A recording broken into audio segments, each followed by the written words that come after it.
खबर उत्तराखंड के चंपावत से है, जहां आंधी में स्कूल की छत उड़ गई और स्कूल के बच्चे उसी टूटी हुई छत के नीचे पढ़ने को मजबूर हैं। ये देखकर अधिकांश बच्चों के अभिभावकों ने बच्चों को स्कूल भेजने से मना कर दिया है।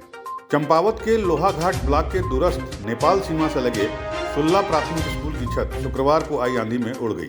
सोमवार को गांव के जब बच्चे विद्यालय पहुंचे तो शिक्षक ने उन्हें टूटी छत के नीचे ही पढ़ाना शुरू कर दिया। यह देखकर गांव के अधिकतर अभिभावकों ने अपने बच्चों को स्कूल भेजने से मना कर दिया। ग्रामीणों ने कहा कि पहले शिक्षा विभाग विद्यालय की छत का मरम्मत करे, तब वो अपने बच्चों को स्कूल भेजेंगे। ग्रामीणों ने कहा कि टूटी छत के नीचे बच्चों के पढ़ने में खतरा है। या तो शिक्षा विभाग बच्चों को पढ़ाने की कोई दूसरी वैकल्पिक व्यवस्था करे, तभी हम स्कूल भेजेंगे। शाम को हमारे ग्राम सभा सुल्ला में जो चक्रवर्ती तूफान आया, उसके कारण हमारे स्कूल की पूरी छत और यहाँ पूरा क्षतिग्रस्त हो गया है।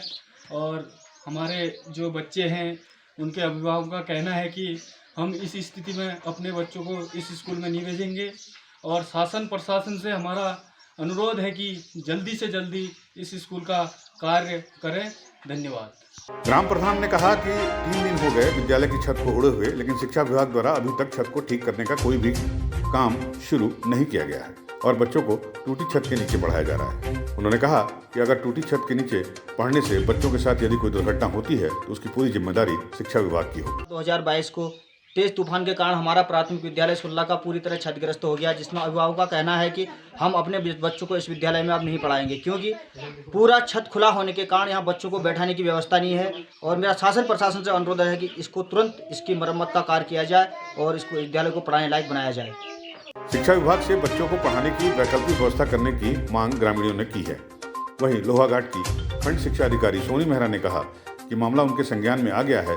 प्राथमिक विद्यालय सुल्ला की छत की मरम्मत के लिए उच्च अधिकारियों को अवगत करा दिया गया है। बच्चों को पढ़ाने की दूसरी जगह वैकल्पिक व्यवस्था बनाई जाएगी और जल्द ही विद्यालय की छत की मरम्मत का काम शुरू कर दिया जाएगा। स्कूल उसका शनिवार की शाम को जो है अंदर से छत उड़ गई थी, तो विद्यालय काफ़ी जीर्ण हालत में है और आज अभिभावकों ने जो बच्चों को वहाँ पढ़ाने से मना भी कर दिया है।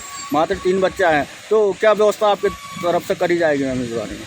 देखिए, सूचना उच्च अधिकारी को इस स्थिति से अवगत करा दिया गया है और साथ में वहाँ के हेड को, जो प्रधानाध्यापक हैं, उन्हें भी निर्देशित कर दिया गया है कि बच्चों की सुरक्षा का पूरा ध्यान रखा जाए। इसमें अति शीघ्र कुछ ना कुछ कार्रवाई निर्माण का कुछ हुई जाए। लेकिन बच्चे तो मैम उसी विद्यालय में पढ़ रहे हैं, वहीं पर आए हैं पढ़ने के लिए, तो वहाँ खतरा हो रहा है उनको, तो उसके लिए क्या व्यवस्था करी जाएगी? देखिए, उसके लिए कुछ वैकल्पिक व्यवस्था देख लेंगे साथ पर कि अगर निकट के किसी विद्यालय में हो सकता है या कोई ऐसा कमरा है, उस पर उनकी व्यवस्था होगी। किसी भी स्थिति में बच्चों की शिक्षा पे बुरा प्रभाव नहीं पड़ेगा। वहाँ मतलब ग्रामीणों की मांग है जो सुल्ला का दूसरा प्राथमिक स्कूल है, तो बच्चों को वहाँ शिफ्ट कर दिया। हाँ, बस वही है, वो हो जाएगा। आप इंश्योर रहिए, बिल्कुल किसी भी स्थिति में बच्चों की शिक्षा पर किसी भी तरीके का नुकसान नहीं पहुँचेगा।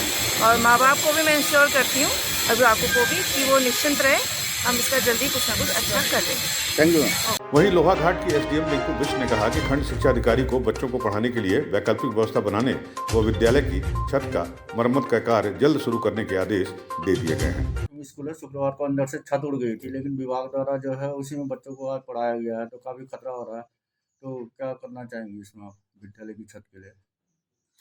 कुछ लोगों के द्वारा मेरे संज्ञान में ये बात लाई गई है और तत्काल मैंने खंड शिक्षा अधिकारी को निर्देशित कर दिया है कि उस स्कूल में जो बच्चे हैं उसको नज़दीक के किसी सरकारी बिल्डिंग में या नज़दीक के किसी प्राथमिक विद्यालय में शिफ्ट कर दिया जाए और वहाँ पर किसी भी स्थिति में जब तक कि छत बना नहीं दी जाती है तब तक बच्चों को वहाँ अध्यापन या अध्ययन का कार्य नहीं किया। बता दी। लोहाघाट से लक्ष्मण सिंह बिष्ट की रिपोर्ट।